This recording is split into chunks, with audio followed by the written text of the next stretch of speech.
안녕하십니까. 불교TV 불국토상조 김지홍 부장입니다. 오늘은 가정식 제사, 우리 집에서 불교식으로 제사를 어떻게 지내는지에 대해서 말씀을 드려보겠습니다. 우리 흔히 제사라 그러면 조상에 대한 공경과 추모의 뜻을 가지고 있고, 아울러서 조상 영가를 위해 공양을 올리고 공덕을 쌓아서 부처님의 가르침을 전하여 깨달음을 얻게 하고, 나아가 후손들에 대한 가호의 기원을 가지고 있습니다. 이러한 제사에 대해서 하나하나 살펴보도록 하겠습니다. 첫째, 제사의 대상은 기제사의 경우 1대, 즉 제주의 부모까지로 하고, 명절의 제사는 2대까지로 관장하며 집안 형편에 따라서 영가의 대상을 확대할 수도 있습니다. 즉 다시 말해서 2대, 3대, 4대까지도 할 수 있다는 얘기입니다. 한편 윗대 조상에 대한 제사는 음력 7월 15일인 백중, 우람분절이라고 합니다. 백중에 사찰에서 지내는 합동천도제 대신해서 하시면 될 것 같습니다. 둘째는 제주에 대한 문제입니다. 누가 중심이 돼서 제주를 맡는가에 대한 문제인데요. 우리나라 유교적인 습성에 보면 제주는 장남이 하거나 장손이 하는 경우가 많습니다. 하지만 우리 불교 집안에서는 그것을 벗어나서 남녀 구분 없이 고인의 배우자 또는 자식이 중심이 돼서 하시면 될 것 같습니다. 따라서 딸만 있는 경우에는 딸이 하시면 되고요. 가족 간의 상의해서 돌아가면서 제사를 지내는 것이 바람직합니다. 즉 다시 말해서 어떻게 모시느냐가 더 중요하지 누가 제주가 되느냐는 큰 의미를 두지 않으시면 좋을 것 같습니다. 셋째, 제사의 시간은 기제사의 경우는 돌아가신 당일 저녁에 지내는 것이 바람직합니다. 예전에는 돌아가신 날 새벽 12시를 지난 첫 시간에 제사를 지내왔으나 편의를 고려하여 온 가족이 함께 모일 수 있는 시간이 좋습니다. 예전에 저 어릴 때 우리 집에서 제사를 모실 때는 아버지께서 꼭 저녁 12시가 지난 자정이죠. 자정이 지난 시간에 제사를 모셨는데요. 지금 생각해 보면 이 부분은 돌아가신 날 첫 새벽에 제사를 모심으로써 조상에 대한 공경과 예를 다 한다는 의미로 했던 것 같습니다. 근데 현대에 있어서 그 시간에 지내자고 하면 아무도 없겠죠. 그래서 현대는 가족이 다 모일 수 있는 시간에 지내는 것이 좋은데요.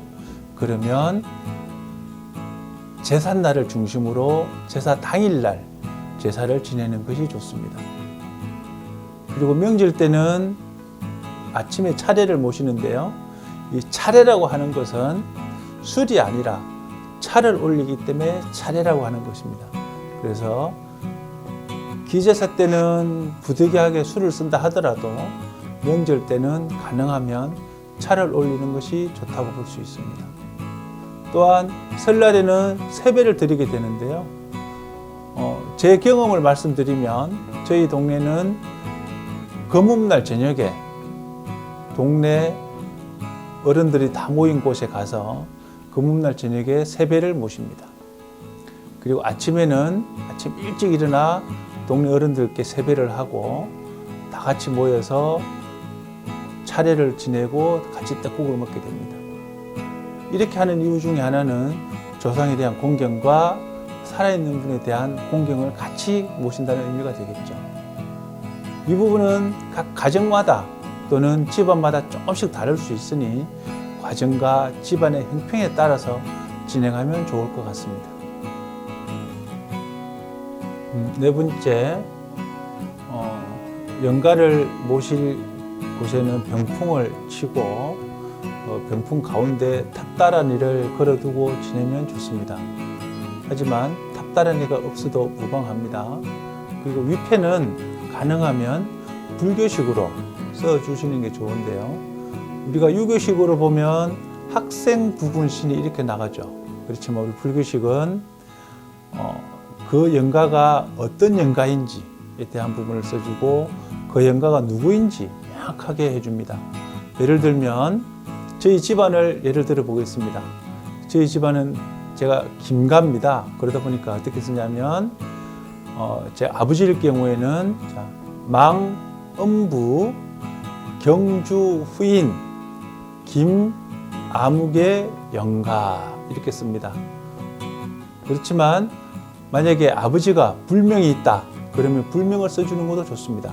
즉 다시 말해 망음부 경주 후인 해관 김아묵의 영가 이렇게 쓴다면 정확하게 그분이 불명이 무엇이고 그리고 본이 어딘지 다 알 수가 있게 되는 거죠. 이렇게 써주는 것이 불교식 위패를 쓰는 방법입니다. 즉 다시 말해 위패의 표기는 그분의 출생, 본, 그 다음에 불명, 그 다음에 이름 이런 순으로 써주면 될 것 같고요. 영정사진은 이왕이면 밝은 모습으로 하되 위패와 영정은 모든 재물을 차린 후에 마지막으로 모시면 될 것 됩니다. 다섯 번째, 상차림에 대한 문제입니다. 일반적으로 우리 많은 분들이 집에서 제사 지낼 때 상차림을 보셨을 겁니다. TV에도 많이 나오고 일반적으로 많이 알고 있는 것이 홍동, 백서 이런 부분을 많이 알고 있죠. 붉은 과일은 동쪽으로 하고 흰 과일은 서쪽으로 해라 이렇게 얘기하는데요. 사실 이 부분은 유교적인 의미로서 불교적인 제사를 지낸다고 하면 큰 의미는 없다.